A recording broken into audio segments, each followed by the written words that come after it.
Good evening, folks. It's Diamond with the Oppenheimer Ranch Project and Magnetic Reversal News, bringing you a magnetic excursion update Saturday, August 30th, around 7:30 p.m. Mountain Time 2025. We just had a long duration M2.7 solar flare headed directly towards Earth with a major coronal mass ejection. Should be arriving in 48 hours. This is the first CME headed our way in months. And well, may bring us an amazing auroral display. We also have quite a large earthquake, 4.7 in Valmy, Nevada, and many aftershocks to talk about. So buckle up, Buttercup, and keep calm. It's boom time. A stronger cold front brings fall chill to the start of September. Get ready for a cool, maybe even chilly start to September for many, as an even stronger cold front moves in during the week ahead. The northern plains will see the coolest weather arrive on Wednesday, as high temperatures may not make it out of the 50s. The cooler air moves south Thursday, dropping high temperatures a good 10 to 20 degrees below average as far south as Oklahoma, Arkansas, and Tennessee. The Northeast finally gets in on the action Friday, and here is what the 6 to 10 day temperature probability outlooks coming from Pivotal Weather looks like. So take a look at that. Those purple areas are going to be 80 to 90% below normal, whatever. 80, I don't even know what that means.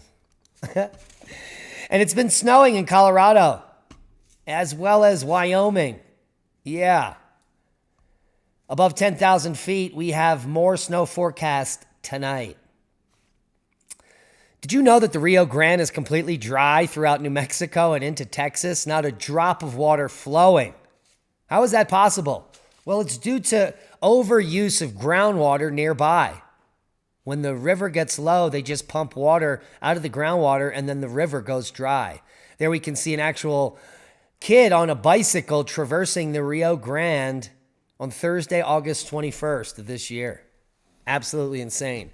A quick look over at Tornado HQ live severe weather map shows we do have a line of storms moving east, and that's going to produce that high altitude snow overnight.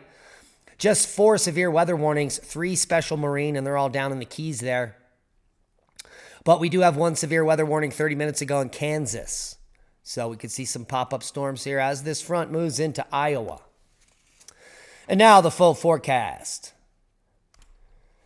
Flooding threat along the Gulf Coast, southern Rockies, and high plains. Cooler weather in the central and eastern U.S. Strong thunderstorms may bring excessive rainfall and flooding over parts of the northern Gulf Coast today and over parts of the southern Rockies into the high plains today through the weekend. A refreshingly cool and dry air mass will continue to produce below average temperatures across the central and eastern U.S. through the weekend. And, well, it will feel like fall, y'all. Seismic update. There is that quake in Valmy, Nevada earlier today, and you can see there has been at least a dozen aftershocks, some in the above magnitude 3. Here is the outlook for the rest of the world, and we do have continuing aftershocks in the Kamchatka, but not like we've had before. So those are coming to an end there.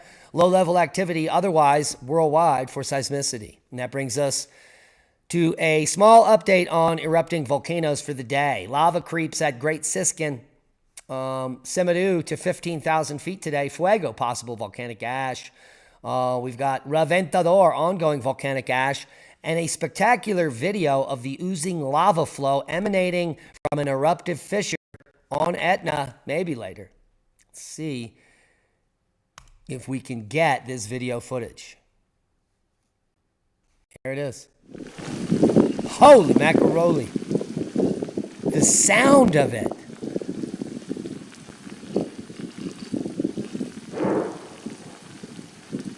Absolutely fantastic. Kind of creepy.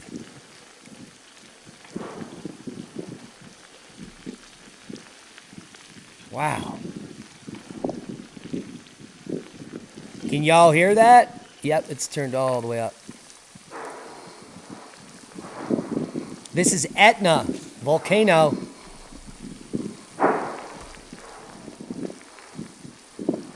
Wonder what all that booming is from. Well, pretty spectacular footage, I must say there. We also have Suanacima to 6,000 feet, and Nevado de Ruiz to 23,000 feet wraps up the short list today. Bringing us to space weather. Now, the flare in question came from AR4199 here. We also have, that's not the latest. Let's take a look at the latest HMI intensity, because that spot has now moved directly Earth-facing. That's the one that fired the flare. We've got another significant spot here, turning around the limb that was flaring just a few days ago. So we've got some stuff to look at on the sun as a long-duration M2.7 solar flare was observed around AR499. That's just annoying. And there we can see that flare in question. And we will blow it up. And then we'll show you the coronal dimming there.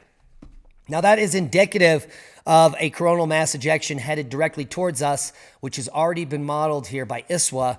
Not the WSA doesn't have it up yet. It'll be there tomorrow, so we'll see what they say. But this looks like quite a significant halo CME headed directly towards our planet, right at us. And how do I know? Well, we've got the imagery.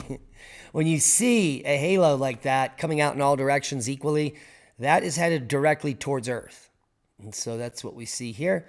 And it was a long duration event that was in the M range for at least 4 hours. Hours of powers. So we've got quite the show coming. No one's bumming. Let's take a look at that coronal dimming. Indicative of the halo. So in 48 hours or so, we will be hitting geomagnetic storm. Hopefully it's in about 50 to 55 hours, because that will be Monday night. So Monday night is the highest probability for aurora. But if this is a slow-moving event, it could make its way all the way into Tuesday night. So buckle up. Space weather headed our way. As well as a gigantic, potentially civilization-ending comet. The good news, it's not going to come anywhere near Earth. But this comet has, in fact, produced a tail, an anti-solar tail. That means the tail is pointing away from the sun, which most comets' tails do. Sometimes comets' tails point towards the sun, and sometimes comets have ion tails and many other tails. This one is developing a tail very far out. They're claiming it's sublimating ice and all the same gobbledygook they always say about comets.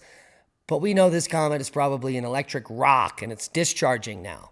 How big will the coma glow? It could expand in size and be one of the brightest objects in the night sky through November. So we're keeping a close eye on this object, as it is quite significant. Well, and the object we're talking about is 3I Atlas, the third interstellar object ever discovered in our solar system. All life on Earth comes from one single ancestor, and it also comes from space. Yeah, we're all aliens.